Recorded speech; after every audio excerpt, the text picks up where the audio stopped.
খুব সুন্দর, একদম শৃঙ্খলা ছিল, কোনো অসুবিধা নাই, সব ভালো। এই সরকার সেদিক দিয়ে খেয়াল রাখছে, আমরা এই পরিবেশটাই কামনা করতেছি। বিভিন্ন ভয়ভীতির কারণে বাচ্চাদের পরীক্ষাও খারাপ হতে পারে। কেমন আশাবাদী নিজের সন্তানের? সবাই তো আশা করি ইনশাআল্লাহ ভালো হবে, দেখা যাক। অন্যান্য বছর যেরকম নকল বা হচ্ছে অটোপাসের প্রবণতা, এবার সেটা নাই। না, কেমন কিছুই। দেখছেন পরিবেশ?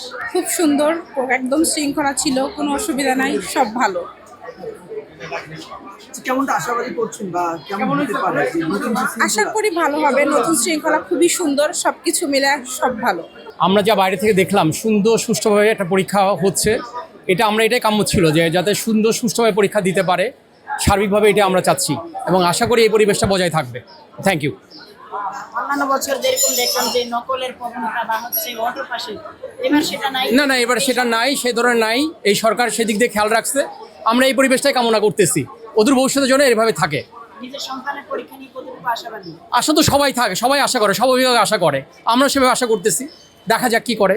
ওরা পড়াশোনা করছে, ওদের রেজাল্ট তো পাবে, কাঙ্ক্ষিত রেজাল্ট। যে যেমন পড়াশোনা করছে সে যেমন রেজাল্ট পাবে। আমরা খুবই মর্মাহত যে বিগত কয়েকদিন ধরে সোশ্যাল মিডিয়ায় বাচ্চাদেরকে বিভিন্ন ভয়ভীতি দিচ্ছে, বিভিন্ন ভয়ভীতির কারণে বাচ্চাদের পরীক্ষাও খারাপ হতে পারে।